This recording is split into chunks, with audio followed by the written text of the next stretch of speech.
Pisces, I'm Anisha. You can write to me at tarotbyanisha@gmail.com. You can also visit my website www.tarotbyanisha.com, and this is your monthly forecast for February 2016. Pisces, we begin the month with Mars that is aspecting a part of your chart that speaks about long distance travel. It speaks about some amount of higher studies and even interacting with people from different countries and cultures. There seems to be a lot of restlessness and hunger for adventure as we begin the month. You also seem to be looking to expand your activities, and you may find that you have a lot of energy to be pursuing these activities. On the negative sides, try and sort of avoid being excessively opinionated or getting easily fired over differences in points of view or even legal fights. We have a new moon that is aspecting a part of your chart that speaks about behind the scenes activities. It's pretty much the house of self-undoing, Pisces. But because we have a new moon, it speaks about a time of reviewing. It speaks about a time of letting go and recharging one's spiritual and by extension physical batteries.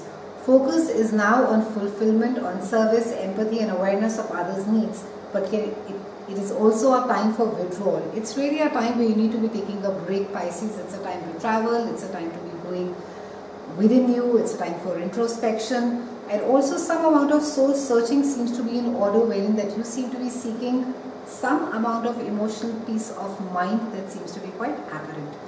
It's quite a sensitive position of the new moon, and it's best to find some peace of soul while you're preparing for the new moon that is going to be aspecting in your first house. That's your birthday, month, cyclic year in March.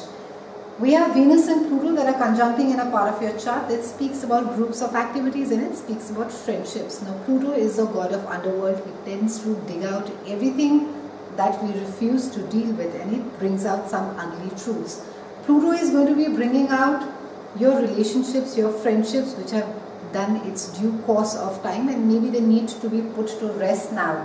And also you could come in touch, or you could come face to face with certain friends who have been quite double-faced.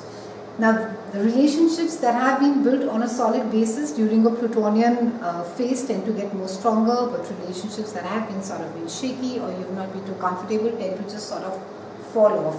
However, it is also a time wherein that if there is a lot of focus that you have been putting on friendships, or maybe too much of emphasis or too much of whether you've been relying or depending on friends, it's a time for you to be stepping back and taking or relooking or reviewing your friendships at time as well. It's also a time if you attract a partner who is similar to those of the past. This may represent the culmination of that particular pattern, paving the way fundamentally to a different kind of liaison.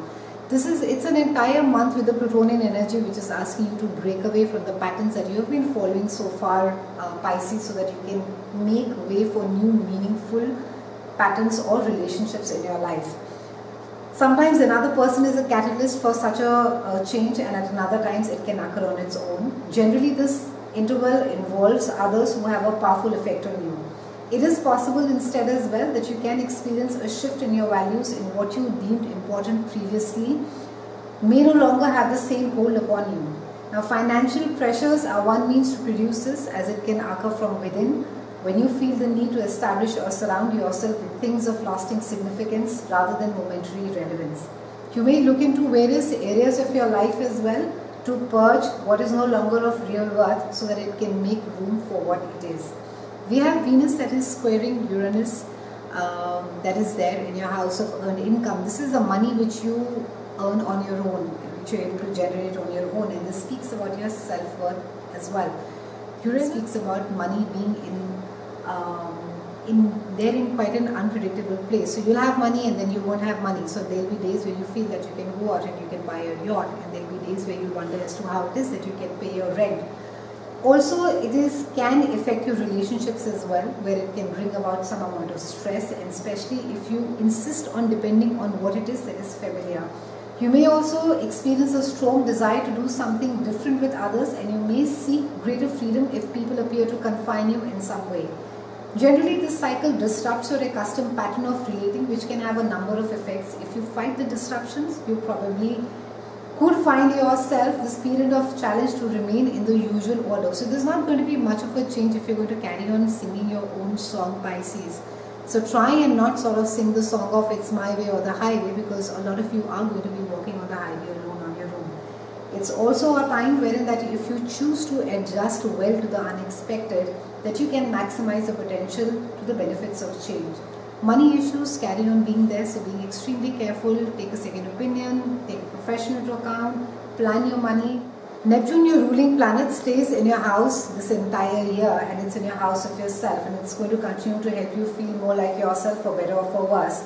And you will have great imagination, but try and not get lost into it. For some of you, you could be feeling really compassionate, but try not to let the compassion consume you. Sun is going to be conjuncting Neptune, and this is happening around the 20th. It's once in a year transit. And this again is happening in Uranus house, and again we're getting ready for Uranus birthday month, and this transit is going to be adding a mysterious aura to the way that you project yourself to others. You will be less practical, and you could be more dreamy, more idealistic, and more sensitive. Some of you may find that mundane concerns of your life are too boring to grab your attention. Some of you could feel less confident, and some of you could be seeking the higher life, or maybe what it is that your spiritual existence in this world is. Uranus carries on again being there in your entire money sector, and you could have a little bit, and then you may not have anything at all. So try and not sort of get into this reckless sprees of spending, and it's a good time to be, however, because Uranus rules inspiration and anything to do with technology. For those of you who are looking at investing, anything that has to do with new technology, with the internet, do go ahead and do that. Saturn also is there in your career paths, that is there, it's conjuncting, it's there along with Uranus. So it's really a time wherein that either if you have been working hard, you get one of the best professional rewards that get given to you in 2016. But for those of you who have not been working hard, or who have not even been working smart, it can be pretty much the wake-up call this year for you as far as your work is concerned. It's also a time wherein that the planets very clearly are asking you to wake up right now, Pisces, and you need to realize that you need to change now and not later. It's been a pleasure speaking with you, Pisces. I'll see you again soon, and thank you so much for watching.